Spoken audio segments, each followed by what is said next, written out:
My dad demanded I forgive my brother for stealing our inheritance, so I waited until his funeral to open the safe. My dad was dying, and he made me promise to forgive my brother before he left. He said family mattered more than money, and I said okay, because he was gasping for air. A week later, he died, and my brother walked into the hospice like he owned the place. He hugged our mother and smiled at everyone. He told people he'd always been close to Dad. 2 months before all this, I found bank statements that didn't add up. My brother had been pulling thousands out of accounts tied to Dad's business and calling it loans. I asked him straightforwardly, and he lied so fast I almost laughed. Mom overheard and told me not to accuse him without proof. She said I was being dramatic. Dad called me into his study the night before he got sick and demanded I forgive James. He said life was short and grudges ruined families, and I promised him I would. But I didn't say anything about the statements. I took the safe key from Dad's desk after he died and put it in my pocket. I told no one. I waited to open the safe until the funeral weekend when the house would be full. My brother kept texting me about forgiveness like it was a thing to check off a list. Please, he wrote. Let's make this right. He sent a picture of himself with Mom at the hospital. People kept telling me to let it go. Friends said forgiveness would make me feel better. My sister-in-law texted me memes about family and healing, and I deleted them without replying.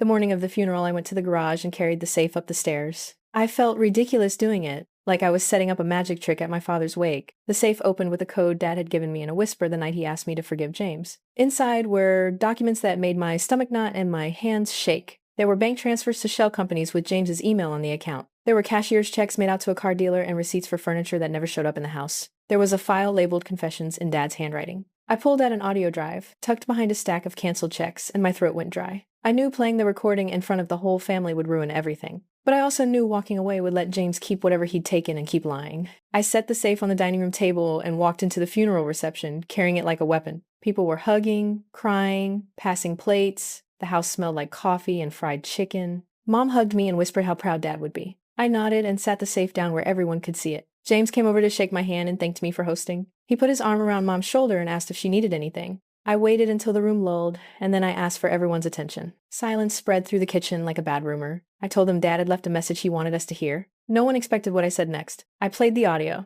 Dad's voice filled the room in a way that made people stop breathing. He didn't say pretty things. He read a list. He read dates and amounts and wrote the names of companies. He named James and described transfers. He said he had suspected the money was being taken, but that he didn't have the heart to confront his own son. He said he asked me to forgive because he thought forgiveness would heal everyone, but he also said he was leaving a paper trail. He told us he kept records in the safe for the day someone needed proof. People stared at each other and the plates of food went cold. Mom's face crumpled like paper and my aunt started shaking. James laughed at first, the kind of nervous laugh that happens when someone thinks a joke will save them. Then he spoke, telling everyone he loved Dad and he would never steal from him. I put receipts and bank printouts on the table with my hands that wouldn't stop trembling. They matched the names Dad had read, and the sums were heavy enough to sink a small business. The cousin who worked at Dad's accounting firm leaned forward and said he could run a trace right then. I watched James's smile slip. Then he demanded to see the papers. He reached for them, and I pulled them away. He told me I was humiliating him at his father's funeral, and Mom cried louder. Then the phone rang. It was Dad's lawyer, called because someone in the room had flagged activity on Dad's accounts. The lawyer asked to come over immediately to access files Dad had left on a secure drive. James tried to leave the room, but the cousin blocked the door with his body. People started whispering about police and audits, and the word arrest floated like a balloon ready to pop.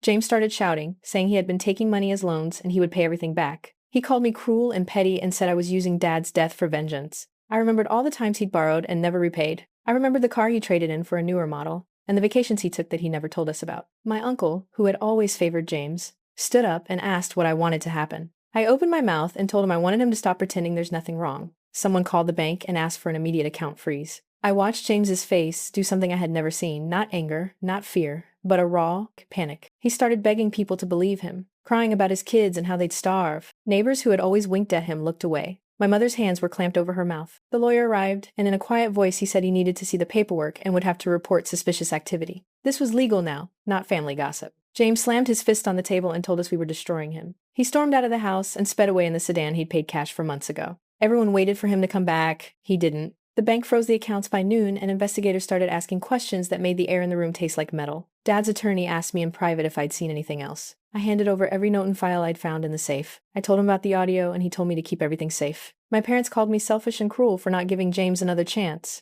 They said I had done this public shaming at Dad's wake, and I had no right. I sat down in an empty bedroom and cried for the first time all day. I wasn't proud of making the revelation at the funeral, but I also felt something shift inside me. The days after the funeral were a mess of subpoenas and interviews. James filed a restraining order against me and then withdrew it. He accused me of forging documents. The police found money in shell accounts traced back to James's known email address and multiple purchases in his name. They executed a warrant on his apartment and found stashes of cash and signed invoices for services that never happened. He called Dad's death a disaster caused by me. He said I killed his chance at any future and blamed me for his breakdown. He called our mother and pleaded, and she answered with soft words that felt like excuses. The bank reversed some transfers, but many of the assets were gone, laundered through companies. I sat in the attorney's office while they explained what could be recovered and what was probably lost. My cousins took sides, and the house felt like a courtroom where relatives testified into empty corners. Visits that used to be warm turned into separate blocks of people who either supported me or supported James. Mom stopped coming to my place for a while. Dad's portrait on the mantel looked at me like he knew all along and hated that we'd chosen to explode like this.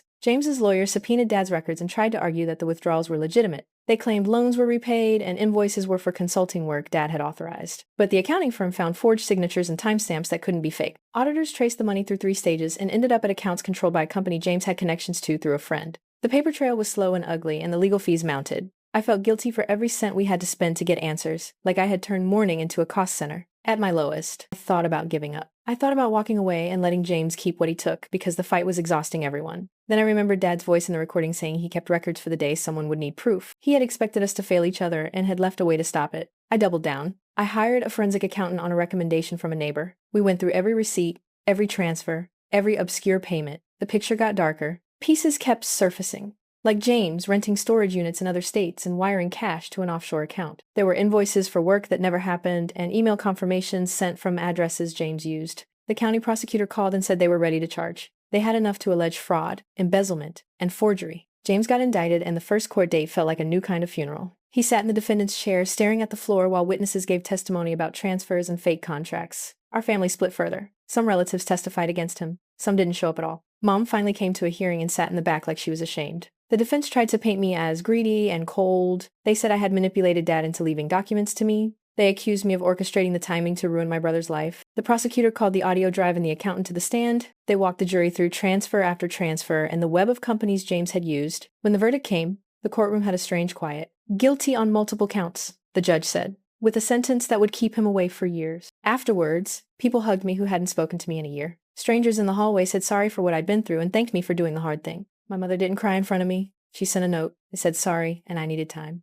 I folded the note and kept it in Dad's Bible. I didn't reply. I used part of the recovered assets to set up a trust for Dad's business so employees wouldn't lose jobs. I paid for the accounting firm and the legal bills. I kept the rest for long-term security and for boundaries. I bought a small house with a locked shed and a mailbox that was never full of demands. I planted a tree in the yard and sometimes watered it when I felt fragile. People asked if I regretted exposing James in front of the family at the funeral. I didn't pretend it wasn't brutal, but I said it had to be done and there was no other way to get the truth out. Months later, at a family reunion without him, I sat at the table, and my aunt reached over and squeezed my hand. She said she was proud I trusted Dad and followed through. I said thanks, and we ate pie. James wrote me letters from jail at first, then stopped. He sometimes sent me pictures of our niece and asked how she was. I never answered. My parents came to visit my little house for the first time that summer. They brought a casserole and left before sunset. They called the next day and said they'd like to come again. We started family therapy because the counselor said no one magically healed after court. Mom and Dad and I sat in a room with chairs arranged like a circle, and it felt strange not to yell. The therapist asked what forgiveness looked like to us. I said I didn't owe anyone a forced hug and that if forgiveness came, it would be on my terms. My father-in-law, not father, but the man who raised me like a dad said, he understood why I waited to open the safe. He told me he would have done the same. He didn't expect any grandchildren to be pawns. Years later, I still didn't have easy answers when family texts came through.